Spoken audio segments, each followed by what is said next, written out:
The main generational improvement to the viewing experience on the 15 Ultra is its higher peak brightness, an emissive 3200 nit ceiling that outpaces all its mainstream rivals, the closest being the Super AQUA display on the Pixel 9 Pro line, at 3000 nits, only really falling short of Oppo's and OnePlus' latest flagships, which both claim to reach as high as 4500 nits.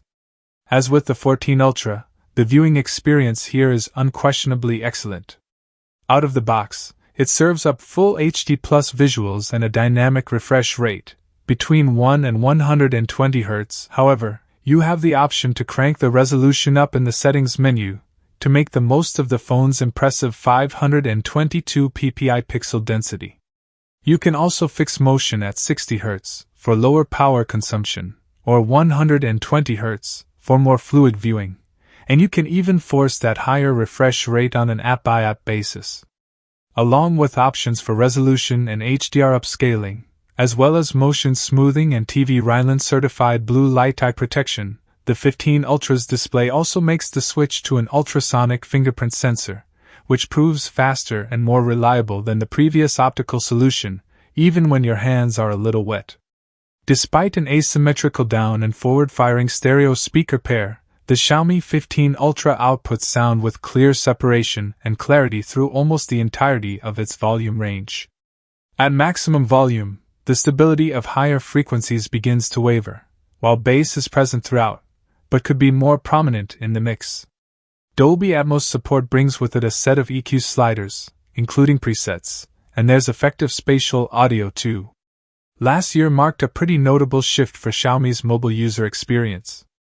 The company retired MIUI and replaced it with HyperOS, which, although familiar on the surface, served up some notable quality of life improvements behind the scenes.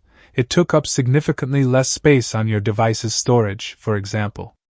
It also served as the launchpad for their AI feature set. Now, the Xiaomi 15 series arrives on HyperOS 2.0, running atop Android 15. For the most part, it adds an extra layer of visual polish, with the likes of the artistic lock screens now able to support video, alongside subtle new animations throughout the UI that generally elevate the experience, even if some might be a little heavy-handed.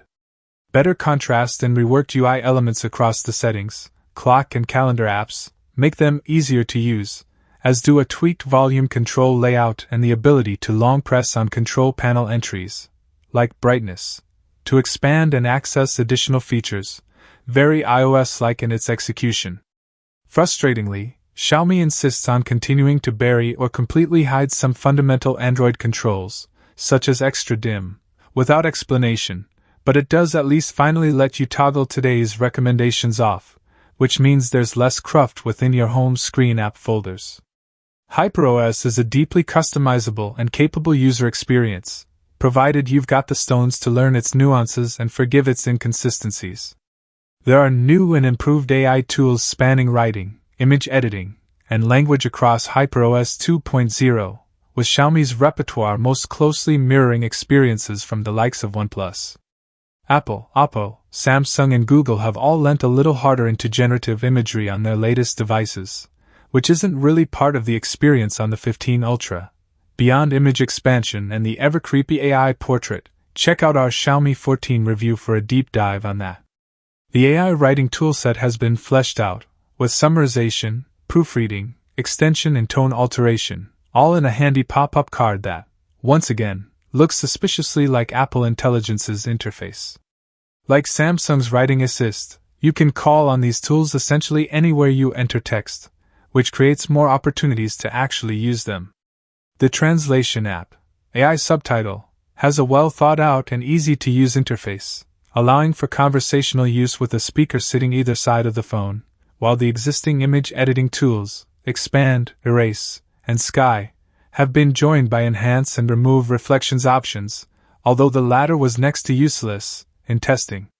Erase has also been bumped up to Erase Pro, which uses a larger model for improved results. However, unlike the base feature, it relies on an active internet connection to function.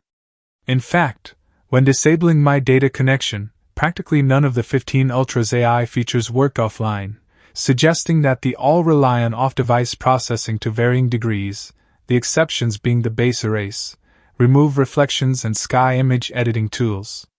At the phone's Chinese launch, Xiaomi also showcased interconnectivity with iOS, iPadOS and macOS devices, including Oppo Find N5-like screen mirroring and wireless file transfer, which is on track to come to global devices in the near future. As such, I haven't been able to test this feature. Part of the price justification, when it comes to these top-shelf phones, is that they come with long-term support. Apple, Google and Samsung all offer a commitment to around 7 years of operating system and security updates, so you know your phone will be supported for the entire time you use it, and also benefit from new functionality over time too. Despite an improved 6 years commitment to security updates with the 15 Ultra, Xiaomi has only promised 4 years of OS updates, which hurts the phone's value proposition relative to some of the best phones already on the market.